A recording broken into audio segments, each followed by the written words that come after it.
Men qiz bo'laman, lekin qiz bo'lasan pastroq kul odob bormi o'zi senda deysiz. Ha, men qiz bo'laman. O'zim uchun bo'yanishim mumkin, lekin faqatgina kimgadir yoqish uchun emas. Men ham qiz bo'laman, men ham odamman, men ham ona tuqqan. Men ham o'zim istagandek yashashim va nafas olishim mumkin-ku axir. Nega qizlar faqat kelajakda yaxshi kelin bo'lish uchun tarbiya qilinadi? Sen yaxshi o'qishing kerak emas, kelajakda yaxshi kelin bo'lishing kerak. Kalta kiyma ko'chadagi erkaklarning hirsini uyg'otasan. Ko'p kitob o'qima, aqlli bo'lib ketasan, keyin aql o'rgatishni boshlaysan. Qiz bolani o'qishi shart emas, kelajakda baribir boshqa uyga ketadi. Baribir eplolmaysan, qo'lingdan kelmaydi. Nega shunchaki bizga imkon bermaysiz? Nega seni qo'lingdan keladi demaysiz? Nega imkon berib ko'rmaysiz?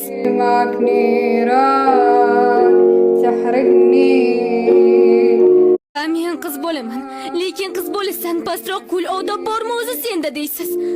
Ha, men qiz bo'laman. O'zim uchun bo'yanishim mumkin, lekin faqatgina kimgadir yoqish uchun emas. Men ham qiz bo'laman, men ham odamman, men ham ona tuqqan. Men ham o'zim istagandek yashashim va nafas olishim mumkin-ku axir. Nega qizlar faqat kelajakda yaxshi kelin bo'lish uchun tarbiya qilinadi? Sen yaxshi o'qishing kerak emas, kelajakda yaxshi kelin bo'lishing kerak. Kalta kiyma ko'chadagi erkaklarning hirsini uyg'otasan. Ko'p kitob o'qima, aqlli bo'lib ketasan, keyin aql o'rgatishni boshlaysan. Qiz bolani o'qishi shart emas, kelajakda baribir boshqa uyga ketadi. Baribir eplolmaysan, qo'lingdan kelmaydi. Nega shunchaki bizga imkon bermaysiz? Nega seni qo'lingdan keladi demaysiz? Nega imkon berib ko'rmaysiz?